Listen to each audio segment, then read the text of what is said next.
Let's do another not fun story here. Sometimes these are fun stories, but this one gets ruined pretty quick. I saw a headline, a Fort Bend ISD teacher arrested for an improper relationship with a student. And so, sometimes you think, is before I am disgusted or not, we need to know a couple of things. And I know this is shallow and I know this is stupid. Just give me credit for a little bit of honesty here where a lot of people wouldn't admit that they're honest. We treat these different. If it's a guy that is having an inappropriate relationship with a female student, we want him thrown under the jail, right? We just can't send him to jail fast enough or hard enough. Put him on a sex offender registry list. He shouldn't be allowed to go around children. He should be staying with the scarlet letter for the rest of his life. Or a scarlet P for pedophile. I don't know. It just doesn't have the same ring to it. So this is a woman. And so immediately you say, okay, well, she's a woman. If she's young and beautiful and she's having an improper relationship with a student, well, that kind of matches the fantasy that you might have had when you were a senior in high school looking at your English teacher or someone else's English teacher and thinking, wouldn't that be nice? So we do. We have, she's young, she's blonde, she's pretty cute. So now you need to know one other piece of information. How old's the kid? Because if the kid's 18, it's not really that gross at all. An 18-year-old man and a 23-year-old woman, whoop-de-doo. This gets real awful real quick. She works at a middle school. All right, now this is nasty. Now all of a sudden, the story horseshoes back around to throw her under the jail. And the problem that, I see sitting over here that you don't have to put up with as you're on the other side of the radio just listening to it, is I could do this almost every day. They don't make national news, and they don't kind of gather them up and compile them for like, hey, here's all the ones that have happened across Texas. You see the ones that happened in Dallas-Fort Worth area. You would see it in the news if it happened in like a Euless, or if it happened in a Kaufman, or if it happened in Salina, or if it happened in Aledo. This is Fort Bend. This doesn't really show up in our local news. I got this from Texas Scorecard. And Texas Scorecard is one of the reasons why this just keeps getting worse and worse in my head. In the past few years, they started keeping a map of all the Texas teachers that have been accused of sex crimes. So when I say the last few years, I mean, we're going back to what? The Bad Apples thing started, I think, 2022 or something like that. Anyway, it's the Bad Apple section of their website. Let me see if I can go find the first one. Because, 2022. I guessed it right. Look how good I am. So we're up to hundreds plural. And so for all the ones that actually get caught, and then that information makes it to a news source, and they actually report on it and print it and put it on the website and whatnot, you got to know that we're just kind of scraping the top of them, the ones that get exposed. And all you have to do is assume for everyone that gets caught, if there's just one or two that get away with it, then actually, without hyperbole, this is happening every day in Texas schools. Now, you want to go ahead and put another piece of math on it and say, okay, well, let's assume that whenever this does happen, it doesn't happen once and they get caught. A lot of these are multiple, like over and over, or they did it 3 or 4 or 5 times. So, actually, you can get pretty quickly to the math that this probably happens every single day in public schools. Don't you feel like this should get a little more attention than it does? Do you think we should treat this like an epidemic?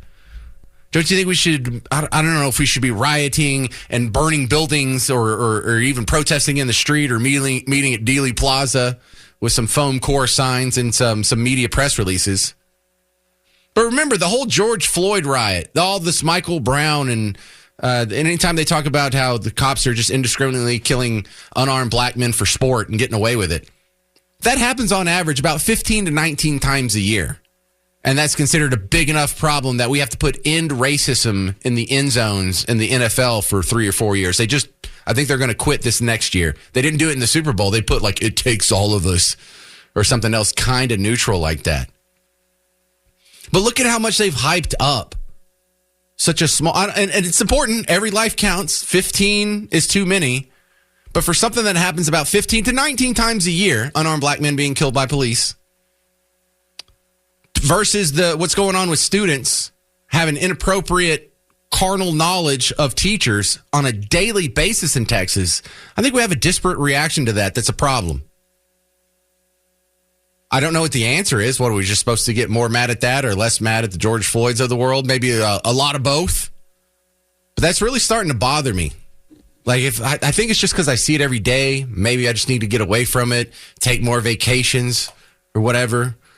But it just kind of dawned on me that, we say things like, oh, this is happening every day. No, I'm here to tell you, here in Texas, this is happening every single day.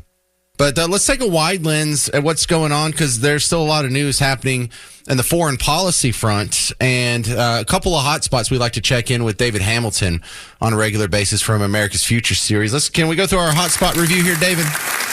Absolutely. All right, so let's start the latest with Iran. What's going on with these guys and the Houthis? Are they still lobbing missiles at boats going by? Have they stopped? Has Iran responded? I didn't hear anything about the talks that happened last weekend. So what's the latest on the Iran front, David? So Iran does, export and fund terrorism, the kind that you'll see the Houthis who in Yemen, commit. But, of course, the single biggest issue that we worry about right now, especially, is with Iran and its pursuit of a nuclear weapon. And the Europeans and others sort of enable the Iranians to lie. The Iranians will say to us that their nuclear energy program is for peaceful purposes. But just as a matter of factual, reality, anytime you enrich uranium above 3 or 4, maybe say 5%, you're not doing that for medical devices or for energy. You're doing it for the bomb. David, whenever my centrifuges, I always keep it below 4% if I can. Yeah, and that's very wise. Yeah. And then nobody wants to come blow your house up, which is good. Right. So when you get to 80, 90%, clearly you spend a lot of time, energy, effort, money, and that's for weapons grade uranium.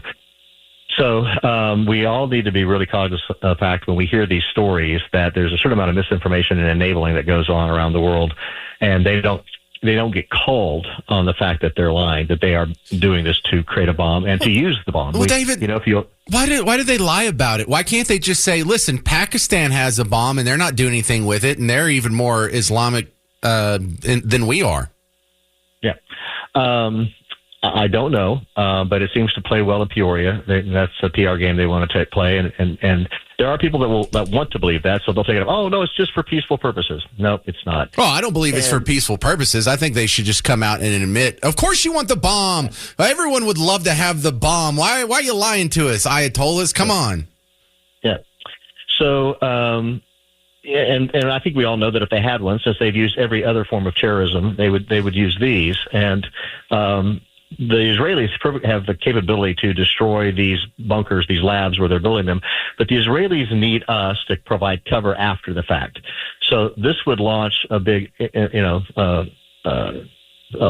almost maybe even a regional war if they do that. They've done it before, but they need us for cover. And I think what it tells us that when President Trump said, we don't have to do this right now, that actually made me feel a little more comfortable, because apparently they're not as close to having enough money to make an actual fissionable bomb than maybe other reports thought. So we all know they're close, and we've been saying they're close forever, for years. Oh, they're a year away. They're 2 years away. Now they're 6 months away. Now they're 2 or 3 months away. They must be close, but the Trump administration is willing to try diplomacy one more time.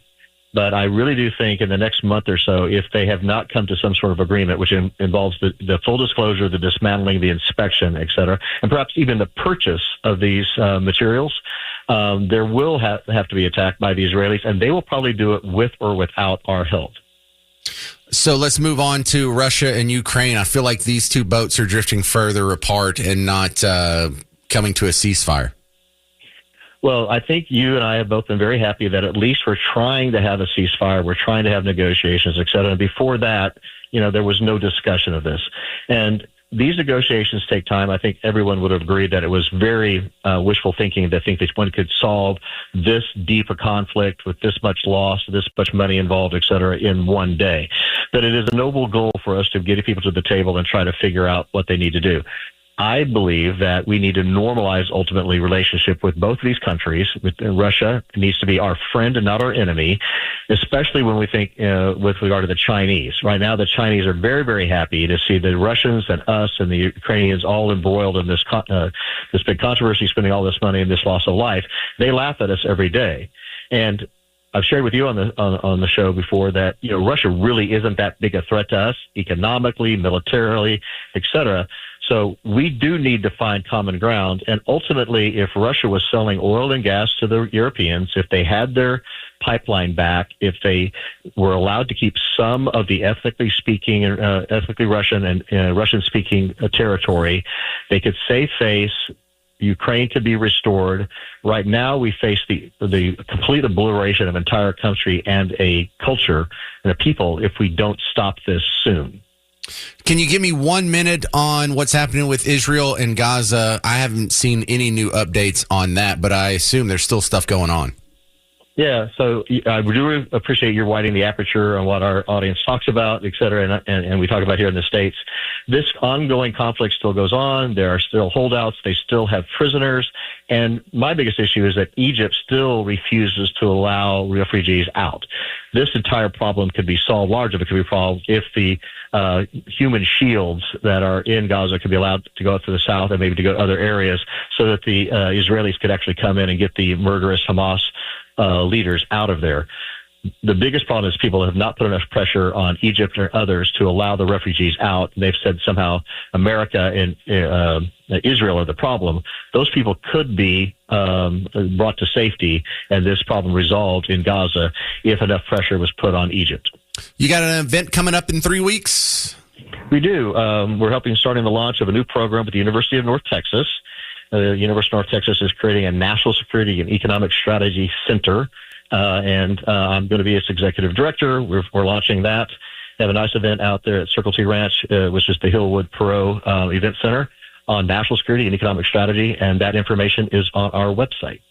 All right. Look up America's Future Series. It pops right up in any of the search engines. Thank you very much, David Hamilton. People of Frisco, I'm talking to you, but this really applies to every town that I've ever lived in. And I've lived in many Texas towns. I lived in one town in Oklahoma for a year and in New Orleans for a little over a decade. And everywhere I go, they do this. Everywhere I go, whether it's from my hometown in Bug Tussle or our twin city for Bug Tussle, there's Hooterville and Petticoat Junction over there. They all do this. There's going to be a bond next time you go to the ballot box. And they're asking for, almost $200 million in a new bond for a theater in Frisco because they want to put on musicals. Oh, isn't that sweet? Well, Texas Scorecard has a write-up on this Frisco bond proposal. Here it is, $160 million to finance a city-owned theater for the arts. Now, if you actually take the bond amount and then you add in the interest and the payments and stretch it out over the actuarial table, this is going to cost the taxpayers of Frisco $308 million. And this is before they have cost overruns and it's behind schedule and it's over budget. I mean, you can expect that to go even higher here, but they're trying to sell it to you at $160 million. Now, Frisco property owners, you taxpayers over there, this isn't like, okay, well, this is happening in a vacuum. No, you're already paying on $1.47 billion in outstanding bonds. So you're just going to be adding that to your existing debt. And before we get into like the philosophical backing of this, for all you people who wonder why your taxes are so high, your property taxes have exploded in the last few years, it's because garbage programs like this pass far too often. It's because the voters go out and vote for it.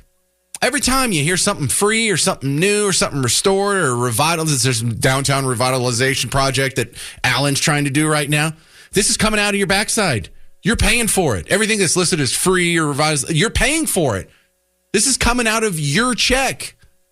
Do we really need a new center for the arts in Frisco? Of course not. Well, how do you know, James? Have you gone out and done the market research? No, I don't have to do the market research. If it was a profitable endeavor, some evil capitalist pig motivated by evil capitalist profits like myself would already do the market research, know it, and open the theater without taking your money against your will to do it. He would come up with the money on his own. He'd probably find other rich people, other rich evil capitalists who actually didn't spend every dollar they've earned and have money set aside to reinvest. And they would do it, and if it worked, then they would get to succeed and be rewarded for their good idea, rewarded for giving the people of Frisco what they wanted. If it fails, they're the ones who have to eat the cost, not the taxpayers of Frisco.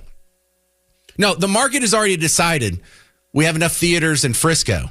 There's just some people out there who think the market's wrong. No, the market's right. You're wrong. You just don't like the results. But why don't we have theaters like we did 50, 100 years ago? That's another thing that happens in these older cities, like a Dallas or a Fort Worth. Oh, what about the old Forest Theater? What about this theater over here at Turtle Creek that was designed by Frank Lloyd Wright or whatever? Well, you know what? Some of these theaters need to go away. We don't do theaters as much as we used to. Theaters were a lot more popular in the 30s and 40s and even through the 50s because we didn't have TV. That's why. Because we can watch plays at home. Not only do we have TVs like we did when we were kids, now we have Netflix. Now we have YouTube. Now we have Amazon Prime. So where if you want to see Hamilton, you don't have to go kick the taxpayers of Frisco in the butt for $308 million. You can just go watch it on demand whenever you want on Amazon Prime with the original cast, with the dudes who wrote it on the Broadway stage, with their set design, with their perfect camera angles, with their perfect sound mix. I'm sorry, but theaters are largely obsolete, especially compared if you're expecting the popularity to be as high as it was 50 or 100 years ago. You're insane. But even if they weren't obsolete, even if there was a demand, why would you have the government come take that livelihood, that business away, that business opportunity away from legit private sector theater owners and managers? If I'm wrong, government still doesn't need to get into that space because it would be taken care of by the private sector. When we had more theaters 100 years ago, it wasn't because we had more theater subsidies. It's because people were going to theaters and it was good business to keep building them and managing them and not turning them into other things like, I don't know, movie theaters sometimes or event spaces or warehouse or maybe knocking it down and building something else completely.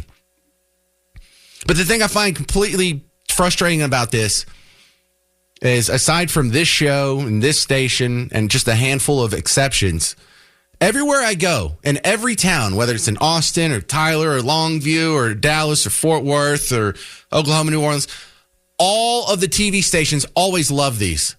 All of the newspapers always love wasting your money on some sentimental project. Oh, it's for the arts, it's theaters. Where you're going to spend $93,000 on some art installation with 3 rusty triangles welded together in an intersection. You think that's a judicious use of your taxpayer dollars?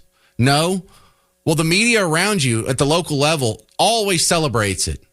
Show me the bad article on this one. Show me the criticism of this.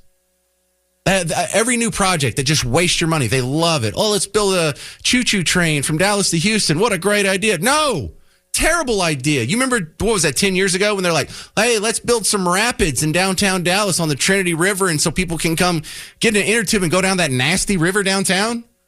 We told you that was a bad idea. How long did it last? Like a month? Do they ever circle back and be like, oh, hey, remember how we told you we need to revitalize this theater? Here it is 10 years later. I'm sorry, it's a huge embarrassing failure. We don't have tons of Broadway plays and musicals coming through here like we thought. It's losing more money than we thought. Attendance is lower than we thought. Upkeep is more than we thought. And now we're asking for what, millions more to just keep it alive? No. Stop doing this. Voters, stop letting them do this. Here's what you need to do. You need to let the people who put these bonds out there know that it's just going to get voted down. You need to let the media know that whenever they do these glowing stories about, oh, we need to keep the downtown Neiman Marcus flagship open, tell them no. That is a terrible idea. It's embarrassing is what it is. It blows my mind how every terrible idea, every TV station, every newspaper, most radio hosts and stations go out there and think, oh, look at this great project. We sure do support this. For what? If people loved going to the theater that much, it wouldn't need to be forced at the taxpayer's expense to be built. 800-288-9227. 800-288-9227. Now, if you're thinking, I don't live in Frisco, so you're not talking to me, I guarantee you there's probably half of us in these local elections in about a month are going to go vote on bonds. Oh, yeah, I guess the school does need a new theater. Oh, yeah, I guess we need a new football stadium. Oh, yeah, we need a new indoor practice facility. Your default position on all of these should be no. Without learning and reading into it, just say no on all bonds, period, point blank, end of story. Because this is a great example of how voters get duped. Well-intended voters get duped. It was, I think last year, Prosper ISD had their voters in that school district say, hey, can we get a bond for $100 million on a new theater? Y'all went out and said yes. You know where that money's at now? It's getting rolled up into this Frisco project. $100 million of that is saying, okay, well, we'll put it into this Frisco project as long as you let Prosper ISD use the smaller theater for our plays and our as a venue for us. You got duped. And it happens almost every election cycle. And this is local elections where your vote actually matters. You can do something about this. Can we just stop with every embarrassing, tax-wasting money pit? Please. And it starts with the most obvious of unnecessary things. Theaters. We could all live the rest of our life. We could live happy, fulfilled lives from here until age 100 if you never go to a theater again. You'll be just fine. Stick around, because starting in the next segment, Rob Schneider, or he's joining us at 4:15, isn't he? Second segment, so like 20 minutes, 25 minutes from now? All right, almost a half hour from now. Rob Schneider's coming on. I'm just a little excited about it, because, we get some good guests on here, but not Rob Schneider level for 3 full segments. I mean, he's going to hang out with us for almost the whole hour. Of course, he's going to be promoting an upcoming event in the Dallas-Fort Worth area, more than one, actually. So if you want to find out where you can see him live, you just hang on. I'll let him tell you himself. Actually, I'll tell you too, but I'm going to make you wait for that. So stick around. Rob Schneider's coming up in about 25 minutes or so. Also, if you can't stick around for that, I understand if you have like a life and responsibilities and things to go do. Got to go take the kids to soccer practice or whatever. Come on back. I'll put up the podcast and you can check it out later if you're so inclined. Or if you haven't discovered this already, if you follow WBAP on Facebook or Twitter, you can see the video for this. And you don't have to wait for me to put up the podcast. Now, it's not as nice as the podcast because podcasts that take out like weather, traffic, sports, commercials. And so it shrinks down the amount of time that you actually take to consume the whole show.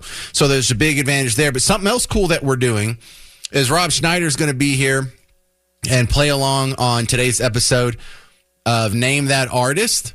So that's kind of cool. We'll be playing for 2 tickets to Titanic, the exhibition. So it's open now at Addison's Pepper Square, but it's it's an exhibition where you go step inside the Titanic. They have the staircase like from the movie.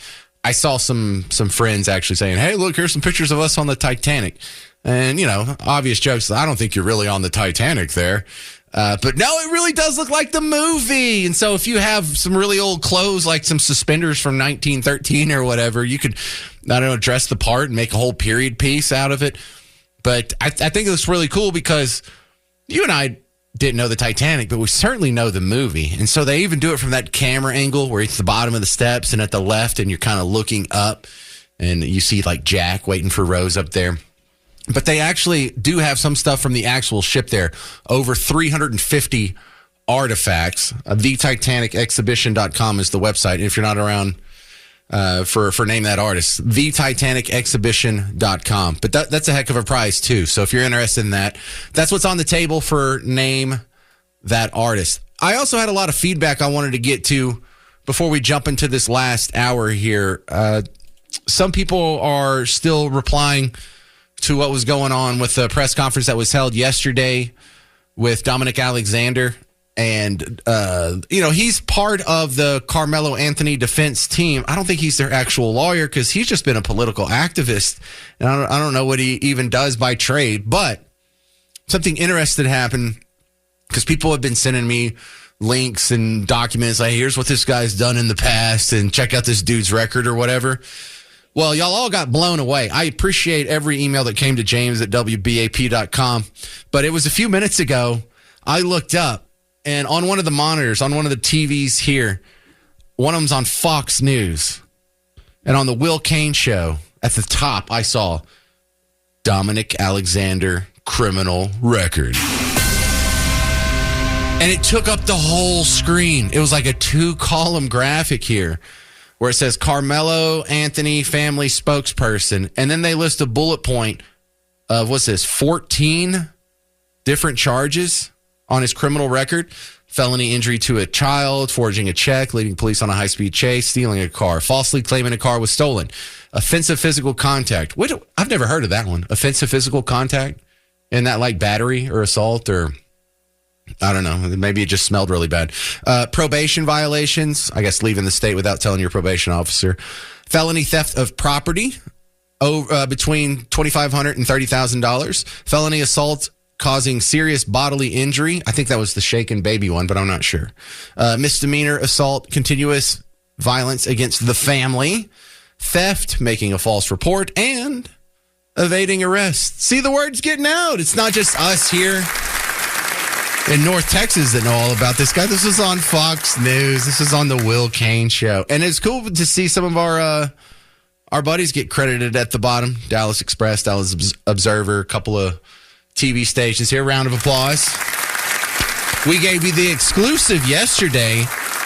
He had mentioned, influencers or online people, conservative activists making posts about him. Well, it turns out the felonious posts turned out to be true. I mean, even Fox is putting your criminal record out there. So was that not correct? And our exclusive was he had named Sarah Fields by name in the press conference. I'm like, oh, really, her? I know her. That's fantastic. I mean, I don't know her, but she's a friend of a friend, and we've been in contact. I already had her contact information. So I had her on the show yesterday. That's a special treat you can enjoy. In just a couple hours after he called her out in the press conference, she was on my show on WBAP responding to that criticism. I played her to the audience. She responded to it. It was a beautiful radio moment. And I put that up if you follow WBAP on Facebook or Twitter or YouTube. I have it up on all 3 of those platforms. So if you're not following us on social media, you're missing out. You need to get to it. But thank you very much for all the feedback. I absolutely love it. And don't forget, our James Show listener meetup is going to be Blue Ribbon Roofing's 2025 WeatherCon, and that's actually happening next weekend. Not tomorrow, but Saturday, April 26th. You're going to come out to the Frontiers of Flight Museum over next to Love Field, and you'll get to meet our chief meteorologist, Brad Barton. You'll get to meet Fox 4's meteorologist, Dan Henry. The whole thing's free. So that's the number one complaint people have. Oh, they just want your money. It's too expensive. No, this one's free. So come on out. There's activities for the kids. There's activities for the adults. There's a whole museum you get to experience. Storm chasing. Storm chasers do presentations. You can see their trucks. You have the National Weather Service that in their theater at the Frontiers of Flight Museum will give you some demonstrations. It's a good time. Absolutely free. 9:30 in the morning until 1:30 p.m. Come on out to the Frontiers of Flight Museum for Blue Ribbon Roofing's 2025 WeatherCon. Thank you, Blue Ribbon Roofing, for that one.